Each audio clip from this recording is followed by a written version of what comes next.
Gather around and grab a warm drink. Make sure to find a good seat by the fire as I sit back and read the holiday classic, The Die Hard Christmas, written by Doogie Horner. 'Twas the night before Christmas, and up in the tower, everyone was partying, except one wallflower. John McClane missed his wife. Things just weren't the same, since Holly had moved west and changed her last name. He tried to win her back, but still she said no, while unbeknownst to them, there was trouble below. A truck had pulled up, and who should disembark but 14 men, whose intentions were dark. They spoke not a word and unloaded big crates. They cut the phone lines and blocked all the gates. Carl swept the ground floor, shooting every guard dead, while visions of bearer bonds danced in his head. John took off his shoes, making fists with his toes. It actually worked. Well, what do you know? When out in the lobby there arose such a clatter, he sprung to the door to see what was the matter. When what to his wondering eyes should appear, holy crap, there are terrorists here! John hid under a table where no one could see, and watch Hans question Mr. Tatagi. I'm going to count to 3. There will be no 4. Give me the codes to open the vault door. I don't know the codes, so go ahead and shoot. Okay, said Hans Gruber, and ruined Takagi's suit. John tried to call the cops by pulling an alarm, but instead called the bad guys who tried to cause him harm. But John killed Tony, who had very small feet, and sent him to the terrorists as a Yuletide treat. He put a Santa hat on the German, and eyes all aglow, wrote, "Now I have a machine gun. Ho, ho, ho."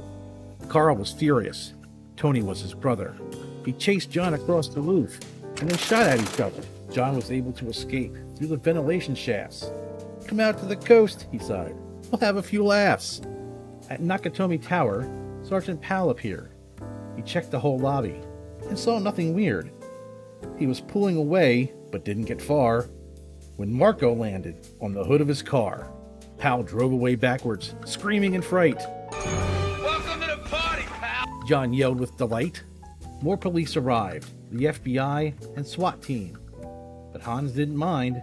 It was all part of his scheme. More rapid than eagles, his henchmen they came, and he radioed and shouted and called them by name. Now Eddie, now James, now Franco, now Yuli. On Frank and on Carl, long hair and unruly. They shot the SWAT tank with a surface-to-air missile and knocked it away like the down of a thistle. Now John McClane was angry indeed.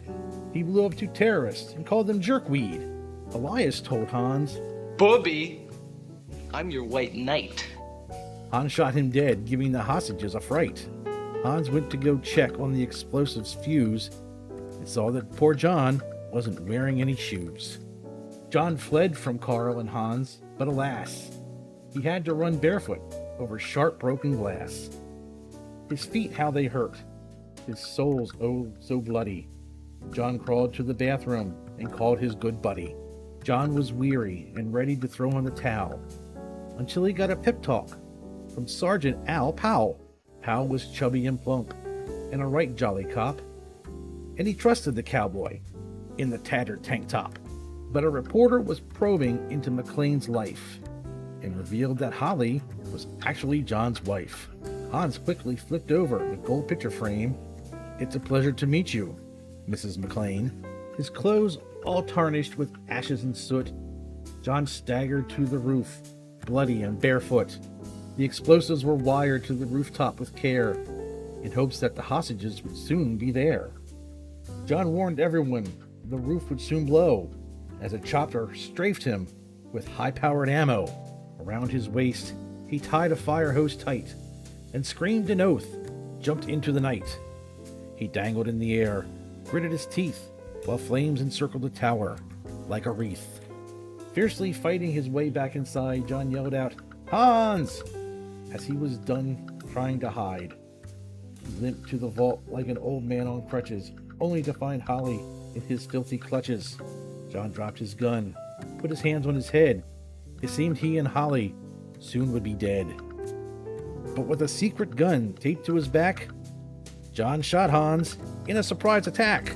Hans fell out the window, still holding Holly's arm, and slowly, deliberately, raised his forearm. The tenacious villain held on by his nails until John unhooked Holly's watch and said, "Happy trails!" Bearer bonds fluttered like fresh fallen snow as Holly embraced her blood-spattered bow. So Merry Christmas to all. Be kind to one another. And most of all, Yippee-Ki-Yay, motherfucker.